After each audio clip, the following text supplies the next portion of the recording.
ओम शांति। आज हम 13 अक्टूबर 92 की अव्यक्तवाणी सुनते हैं। आज की वाणी का सार है, नंबर 1 बनना है तो ज्ञान योग को स्वरूप में लाओ। स्वयं प्रकाश स्वरूप बन अनेकों का अंधकार मिटाने वाले चैतन्य दीपकों प्रति सत्य शिक्षक बाप दादा बोले। आज सत्य शिक्षक अपनी श्रेष्ठ शिक्षा धारण करने वाले गोडली स्टूडेंट को देख रहे हैं कि हर एक ईश्वरीय विद्यार्थी ने इस ईश्वरीय शिक्षा को कहाँ तक धारण किया है। पढ़ाने वाला एक है, पढ़ाई भी एक है, लेकिन पढ़ने वाले पढ़ाई में नंबरवार है। हर रोज का पाठ मुरली द्वारा हर स्थान पर एक ही सुनते हैं, अर्थात एक ही पाठ पढ़ते हैं। मुरली अर्थात पाठ हर स्थान पर एक ही होता है। डेट का फर्क हो सकता है, लेकिन मुरली वही होती है। फिर भी नंबरवार क्यों? नंबर किस लिए होते हैं? क्योंकि इस ईश्वरीय पढ़ाई पढ़ने की विधि सिर्फ सुनना नहीं है, लेकिन हर महावाक्य स्वरूप में लाना है। तो सुनना सबका एक जैसा है, लेकिन स्वरूप बनने में नंबरवार हो जाते हैं। लक्ष्य सभी का एक ही रहता है कि मैं नंबर 1 बनूं, ऐसा लक्ष्य है ना। लक्ष्य नंबर 1 का है, लेकिन रिजल्ट में नंबरवार हो जाते हैं, क्योंकि लक्ष्य को लक्षण में लाना, इसमें लक्ष्य और लक्षण में फर्क पड़ जाता है। इस पढ़ाई में सब्जेक्ट भी ज़्यादा नहीं है, 4 सब्जेक्ट को धारण करना। इसमें मुश्किल क्या है? चारों ही सब्जेक्ट का एक दो के साथ संबंध है।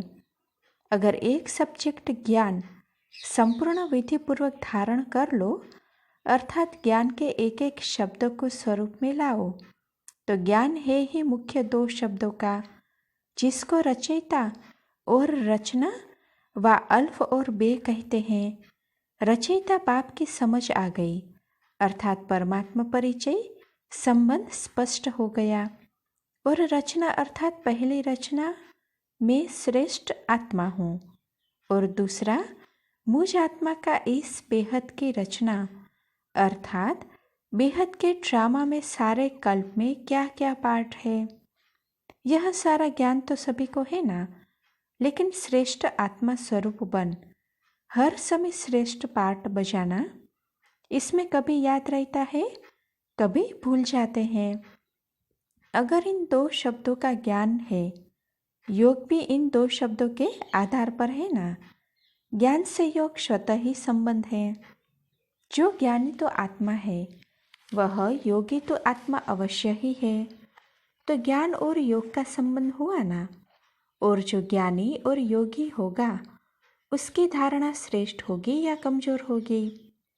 श्रेष्ठ स्वतः होगी ना, सहज योगी है ना, या धारणा में मुश्किल होगी? जो ज्ञानी तो आत्मा, योगी तो आत्मा है, वह धारणा में कमजोर हो सकता है? नहीं, होते तो है। तो ज्ञान योग नहीं है, ज्ञानी है, लेकिन ज्ञानी तो आत्मा, वह स्थिति नहीं है। योग लगाने वाले हैं, लेकिन योगी जीवन वाले नहीं हैं। जीवन सदा होती है और जीवन नेचुरल होती है। योगी जीवन अर्थात ओरिजिनल नेचर योगी की है। 63 जन्मों के विस्मृति के संस्कार व कमजोरी के संस्कार ब्राह्मण जीवन में कहाँ कहाँ मूल नेचर बन पुरुषार्थ में विघ्न डालते हैं। कितना भी स्वयं व दूसरा अटेंशन खिंचवाता है कि यह परिवर्तन करो, व स्वयं भी समझते हैं कि यह परिवर्तन होना चाहिए, लेकिन जानते हुए भी, चाहते हुए भी क्या कहते हो? चाहते तो नहीं है, लेकिन मेरी नेचर है, यह मेरा स्वभाव है। तो नेचर नेचुरल हो गई ना। किसके बोल में व व्यवहार में ज्ञान संपन्न व्यवहार व योगी जीवन प्रमाण व्यवहार व बोल नहीं होते हैं, तो वो क्या कहते हैं? यही बोलेंगे कि मेरा नेचुरल बोल ही ऐसा है, बोलने का टोन ही ऐसा है। वह कहेंगे मेरी चाल चलन ही ऑफिशियल व गंभीर है। नाम अच्छे बोलते हैं, जोश नहीं है, लेकिन ऑफिशियल है। तो चाहते भी समझते भी नेचुरल नेचर वर्क करती रहती है, उसमें मेहनत नहीं करनी पड़ती है। ऐसे जो ज्ञानी जीवन व योगी जीवन में रहते हैं तो ज्ञान और योग संपन्न हर कार्य नेचुरल होते हैं, अर्थात ज्ञान और योग यही उसकी नेचर बन जाती है। और नेचर बनने का कारण श्रेष्ठ कर्म, युक्ति युक्त कर्म नेचुरल होते रहते हैं। तो समझा, नेचर नेचुरल बना देती है। तो ज्ञान और योग मूल नेचर बन जाए, इसको कहा जाता है ज्ञानी जीवन, योगी जीवन वाला। ज्ञानी सभी हो, योगी सभी हो, लेकिन अंतर क्या है? एक है ज्ञान सुनने सुनाने वाले, यथाशक्ति जीवन में लाने वाले। दूसरे है ज्ञान और योग को हर समय अपने जीवन के नेचर बनाने वाले।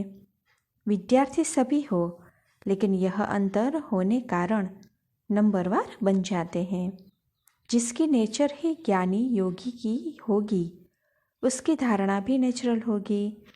नेचुरल स्वभाव संस्कार ही धारणा स्वरूप होंगे।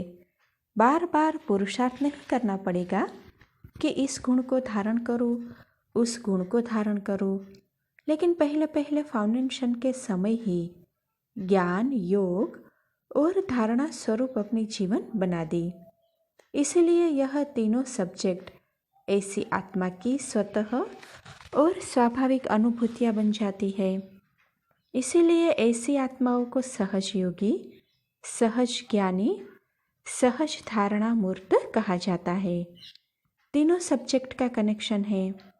जिसके पास इतनी अनुभूतियों का खजाना संपन्न होगा, ऐसी संपन्न मूर्तियाँ स्वतः ही मास्टर दाता बन जाती है।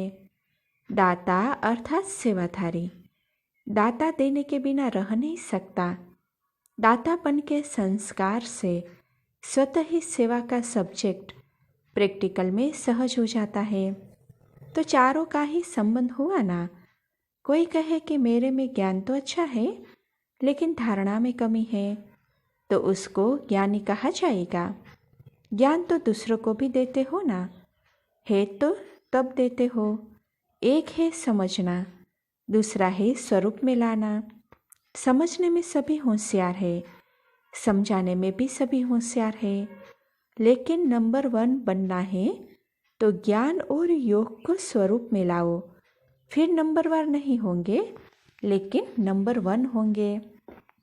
तो सुना कि आज सत्य शिक्षक अपने चारों ओर के ईश्वरीय विद्यार्थियों को देख रहे थे। तो क्या देखा?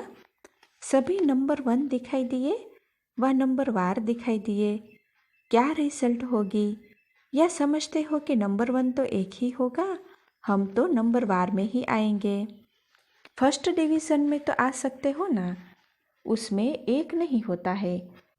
तो चेक करो, अगर बार बार किसी भी बात में स्थिति नीचे ऊपर होती है, अर्थात बार बार पुरुषार्थ में मेहनत करनी पड़ती है, इससे सिद्ध है कि ज्ञान की मूल सब्जेक्ट के 2 शब्द रचता और रचना की पढ़ाई को स्वरूप में नहीं लाया है। जीवन में मूल संस्कार के रूप में व मूल नेचर के रूप में व सहज स्वभाव के रूप में नहीं लाया है। ब्राह्मण जीवन का नेचुरल स्वभाव संस्कार ही योगी जीवन, ज्ञानी जीवन है। जीवन अर्थात निरंतर सदा 8 घंटा जीवन है, फिर 4 घंटा नहीं, ऐसा नहीं होता। आज 10 घंटे के योगी बने, आज 12 घंटे के योगी बने, आज 2 घंटे के योगी बने, वो योग लगाने वाले योगी है, योगी जीवन वाले योगी नहीं। विशेष संगठित रूप में इसलिए बैठते हो कि सर्व के योग की शक्ति से वायुमंडल द्वारा कमजोर पुरुषार्थियों को और विश्व की सर्व आत्माओं को योग शक्ति द्वारा परिवर्तन करे, इसलिए वह भी आवश्यक है। लेकिन इसलिए नहीं बैठते हो योग में कि अपना ही टूटा हुआ योग लगाते रहो। संगठित शक्ति यह भी सेवा के निमित्त है, लेकिन योग पठे नहीं इसलिए रखते हो कि मेरा कनेक्शन फिर से जुट जाए। अगर कमज़ोर हो तो इसलिए बैठते हो, और योगी तो आत्मा हो, तो मास्टर सर्वशक्तिवान बन, मास्टर विश्व कल्याणकारी बन, सर्व को सहयोग देने की सेवा करते हो। तो पढ़ाई अर्थात स्वरूप बनना। अच्छा, आज दीपावली मनाने आए हैं ना। मनाने का अर्थ क्या है? दीपावली में क्या करते हो? दीप जलाते हो। आजकल तो लाइट जलाते हैं। लाइट पर कौन आते हैं? परवाने। परवाने की विशेषता क्या होती है? फिदा होना। तो दीपावली मनाने का अर्थ क्या हुआ? तो फिदा हो गए या आज होना है? हो गए या होना है? तो दीपावली तो मना ली, फिर क्यों मनाते हो? जब फिदा हो गए तो दीपावली मना लिया, या बीच बीच में चक्कर लगाने जाते हो। फिदा हो गए हैं लेकिन थोड़े पंख अभी है, उससे थोड़ा चक्कर लगा लेते हो। तो चक्कर लगाने वाले तो नहीं हो ना। चक्कर लगाना अर्थात किसी न किसी माया के रूप से टक्कर खाना। माया से टक्कर खाते हो या माया को हार खिलाते हो, व कभी विजय प्राप्त करते हो, कभी टक्कर खाते हो। दीपमाला वह अपना ही यादगार है। आपका यादगार है ना, या मुख्य आत्माओं का यादगार है? आप देखने वाले हो, आप सबका यादगार है। इसीलिए आजकल बहुत अंदाज में दीपक के बजाय छोटे छोटे बल्ब जगा देते हैं। दीपक जलाएंगे तो संख्या फिर भी उससे कम हो जाएगी, लेकिन आपकी संख्या तो बहुत है ना, तो सभी की याद में अनेक छोटे छोटे बल्ब जगमगा देते हैं।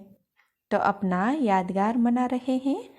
जब दीपक देखते हो तो समझते हो कि यह हमारा यादगार है। स्मृति आती है।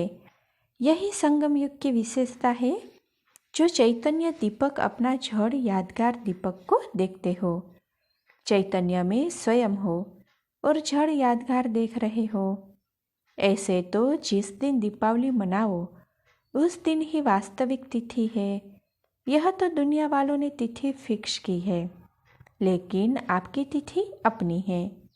इसीलिए जिस दिन आप ब्राह्मण मनाओ वही सच्ची तिथि है। इसलिए कोई भी तिथि फिक्स करते हो तो किससे पूछते हैं? ब्राह्मणों से ही निकालते हैं।